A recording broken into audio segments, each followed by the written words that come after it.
In the year 399 AD, Fa Xian and 10 of his colleagues left Chang'an on a long journey westward in search of the complete Buddhist sutras and precepts. In July of 400 AD, after more than a year of onerous traveling, Fa Xian and his party crossed through the Yumen Pass to reach the vast territory of the western regions. It wasn't long before they encountered their first major difficulty on their westward journey. It was the Wailongdui Desert. How could they pass through this desert? The Wailongdui Desert is located between today's Guizhou in Gansu province and Hami in the Xinjiang Uyghur Autonomous Region. It covers an area of almost 300 square kilometers. It was at the time an important route on the Silk Road, but it was so dangerous that merchants were afraid of using it. When Fa Xian traveled through here, it was early autumn, and it was thus still very hot. The vast dunes looked like ocean waves burning brightly in the sunshine. When Fa Xian reached the depths of the desert, he found it almost unbearable. In his A Record of Buddhist Kingdoms, Fa Xian described in great detail how they traveled through the desert. 沙河之中，经常有恶鬼横行，热风肆虐。行人若不幸遇到，便必死无疑，无一能够幸免。沙漠之中，天空无有飞鸟，地上无有走兽。极目四望，想要寻找走出去的路径，却根本不知道有什么东西可以参照，只有一近处堆起的死人枯骨，姑且作为我们可以行路的标记而已。It was under such arduous circumstances that these determined seekers of the Buddhist sutras covered 750 kilometers over the span of 17 days and nights, before eventually reaching the kingdom of Shanshan in the western regions.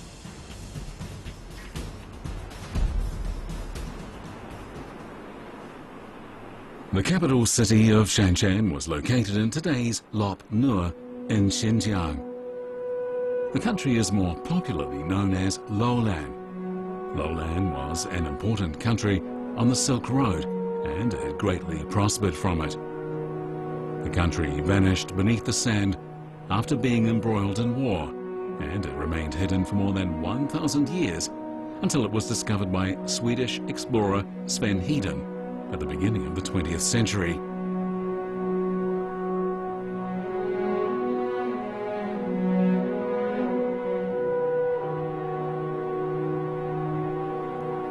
When Fa Xian arrived at Lowland, it was more than 100 years before the country would completely disappear. In his travel diary, he described what he saw there.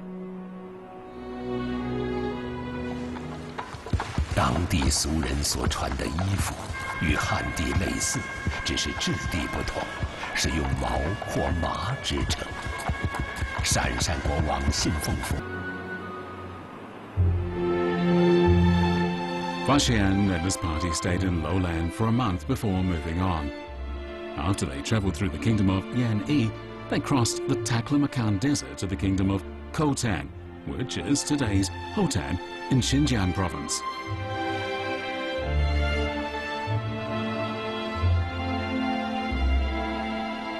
During such a tiring journey, most travelers would have found Khotan a decent place in which to rest.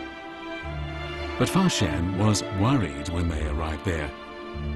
It was, after all, in this same magnificent country that one Chinese monk had ended his journey to the west for the Buddhist sutras. Would the same fate befall Fa Xian?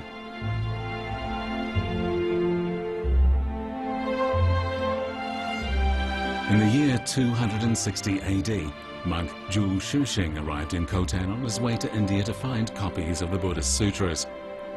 Back then, Hinayana Buddhism held sway in Khotan. Zhu Shixing, however, believed in Mahayana Buddhism, and so he was arrested. He couldn't continue his westward movement, and nor could he return to his country. Eventually, he would pass away in Khotan.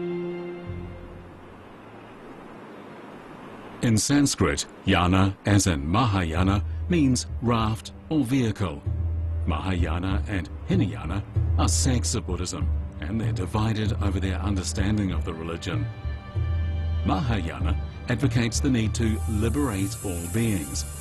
Hinayana, on the other hand, teaches personal salvation through one's own efforts. However, in A Record of Buddhist Kingdoms, Xian didn't reveal his concerns. On the contrary, he depicted in great detail a country that was peaceful and prosperous. 这里生活丰乐，人民富裕，国家有僧侣数万，他们的饮食都由国王供给，普通人家都在门前立一座小塔，并在塔周围建造四方形的僧房，专供行游僧侣居住。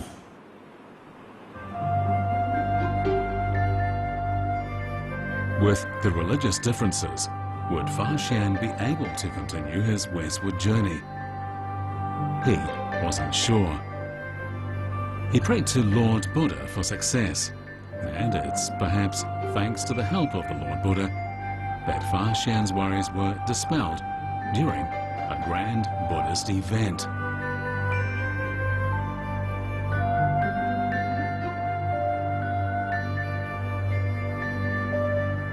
Xian arrived in Khotan during the Buddha's birthday festival.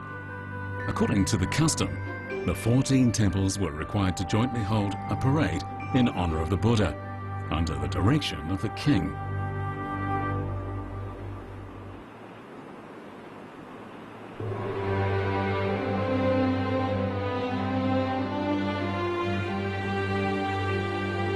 Xian was impressed by the magnificent parade. However, the best news for him at that time was that the people here didn't exploit the differences between the Mahayana and Hinayana sects of Buddhism. Moreover, Gomati Temple, a Mahayana temple, was revered ahead of the other temples.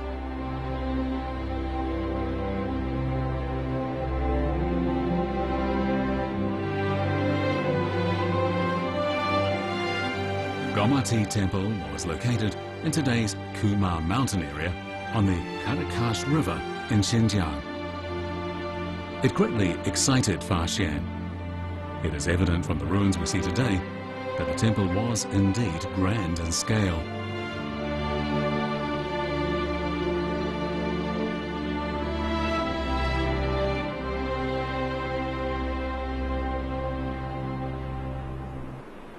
In the Gomati temple collections, Xian discovered many Buddhist classics that Chang'an didn't have. But this was both exciting and confusing for him.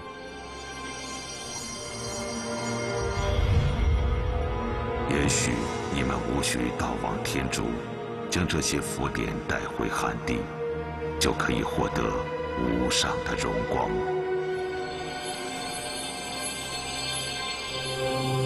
Xian must have heard this, and thus known that his journey ahead would be more difficult than before. He would have also known that he might even lose his life along the way. However, beyond the mountains was the Buddhist country he yearned to visit. It seemed that nothing could stop him from pressing onward. "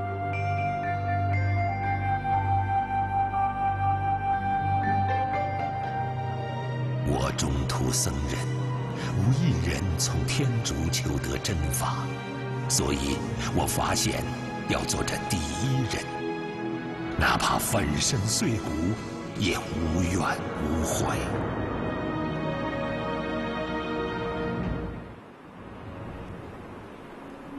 " In 401 AD, following a 3-month stay in Khotan, Xian continued his westward journey.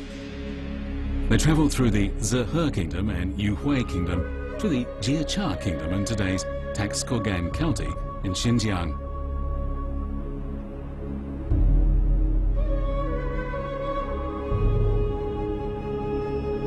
West of the Jie Kingdom lies the world-famous Pamir Plateau. Here, the towering Kunlun Mountains join the Tian Shan Mountains to form a natural barrier. The plateau is covered by snow all year round and offers natural scenery of exceptional beauty.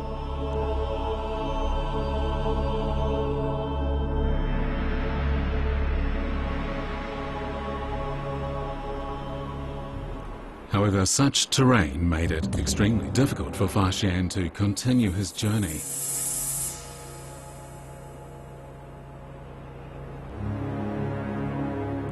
The valleys of the Pamir Plateau were a paradise for robbers and the horrible sights of killing.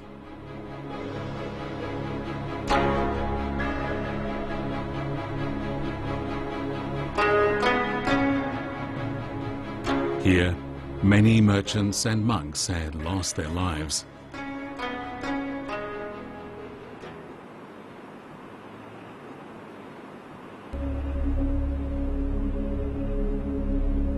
Perhaps it was because Fa Xian and his party were protected by the Lord Buddha. Or maybe it was the fact that they were too poor for bandits to even show an interest in. Whatever the case, Fa Xian and his colleagues moved on toward a snow-capped peak. But there, a massive danger lay in store for them.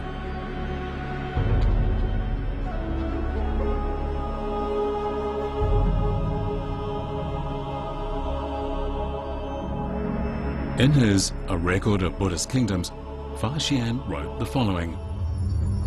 山上无论冬夏都大雪纷扬，而且还有毒龙。若违背了其意志，毒龙就会喷吐毒风、雨雪，飞沙离石。遇到这样的灾难，没人能够活下来。 By dragons, Fa Xian meant avalanches. When the weather was bad on the mountains, avalanches could occur at any time. The journey ahead was very dangerous. But Fa Xian's belief spurred him westward, and following a month of perilous travel, the monks eventually made it across the mountains. It was gratifying that none of the 11 monks lost their lives.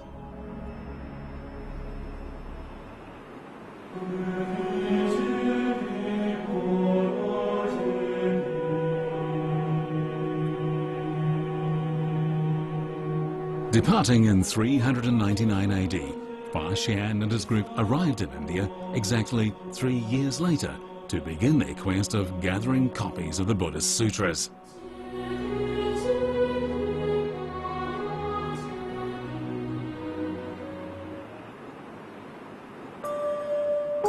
In the time of Fa Xian, India consisted of more than 30 kingdoms.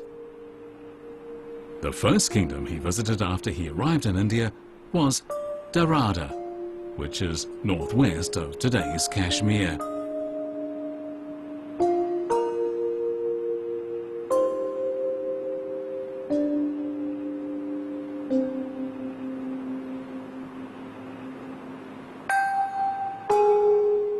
While in Darada, Fa Xian saw a huge sculpture of the Maitreya Buddha. It was about 3 meters tall and was said to have been made by arhats and craftsmen based on the Maitreya they had visited in heaven. The sculpture was erected 300 years after Shakyamuni achieved nirvana, and it was following its erection that Buddhism began to spread eastward.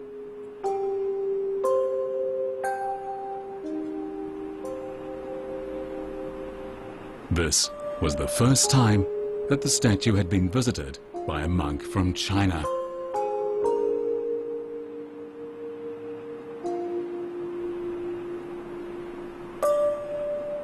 Fa Xian and his party didn't stay long in Darada. From there, they moved southeast towards the mountains. This is because Fa Xian's goal was to obtain the complete Buddhist sutras.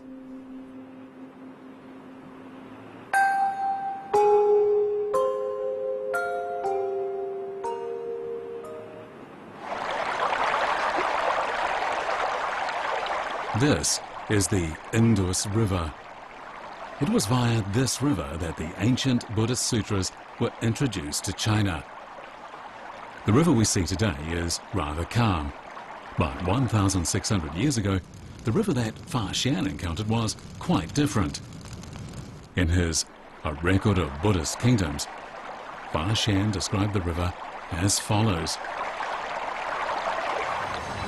悬崖壁高千仞，陡峭万分，道路崎岖狭窄，河水从高山峡谷中呼啸而来。这样的边远之地，就是汉朝的张骞、甘英也难以到达呀。 Fa Xian had travelled farther than Zhang Qian and Gan Ying when they explored the western regions. But for a man seeking the Buddhist sutras, his journey had only just begun.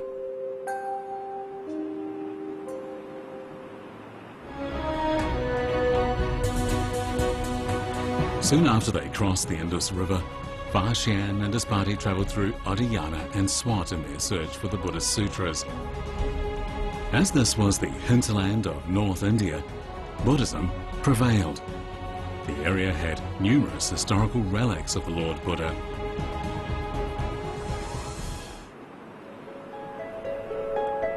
Buddhist relics in northern India are now mostly preserved in pagodas. This is attributed to the Xian Empire. According to Chinese history books, the empire was established by the Yuezhi people in the 3rd century BC, when they were defeated by the Xiongnu people and moved to Central Asia. The Xian Empire had a direct influence on introducing Buddhism into China.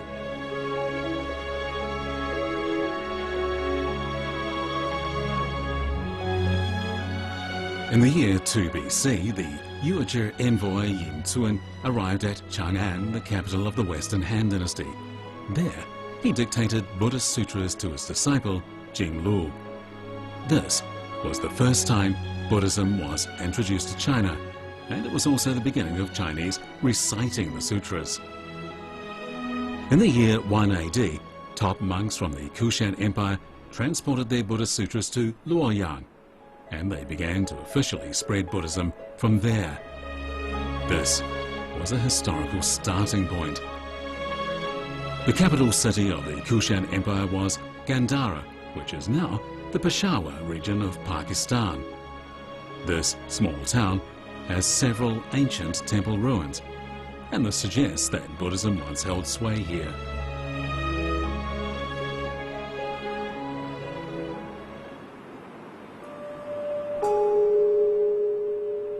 However, when Fa Xian made his way here, the Xian Empire had already collapsed.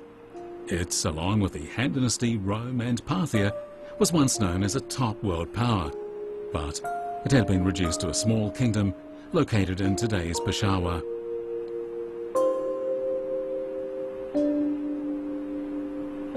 Fa Xian was saddened by what he found.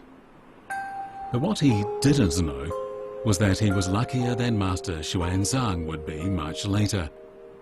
After all, he had seen the great pagoda built by the Xian Empire and had found out how important Buddhism had been to that empire. 230 years later, when Xuanzang arrived here, all he saw were ruins and deserted temples. Plus, by that time, the local people had mostly converted to Hinduism.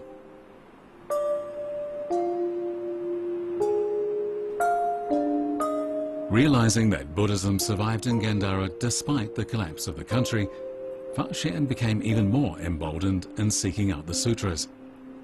When Xuanzang learned of the collapse of Gandhara, he meditated on how volatile the world was. History made it possible for Fa Xian and Xuanzang to see a Gandhara that had best suited their needs.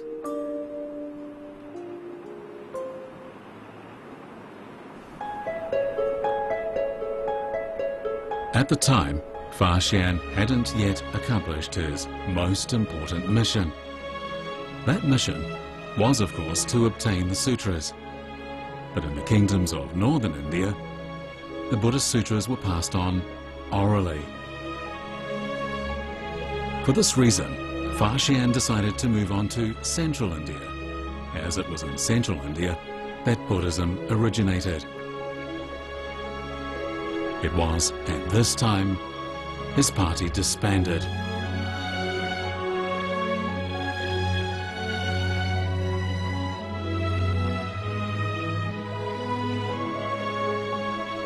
The fact was that the members of his party had 4 different purposes for their travels to India.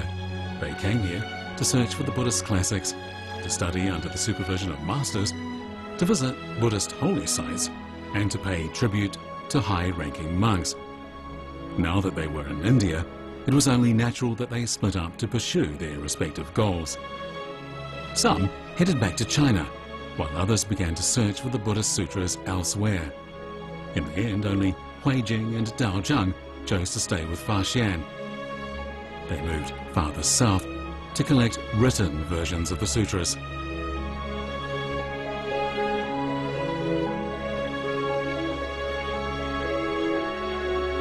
At that time, Xian was worried.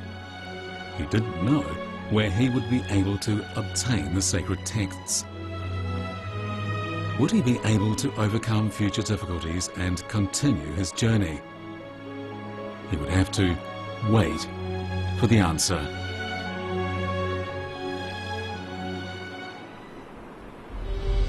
After surmounting numerous difficulties, Xian eventually gained possession of the Buddhist sutras. But on his way back to China, why did he stay in Sri Lanka? And what happened to him there? Please join us for part 3 of Xian's spiritual journey.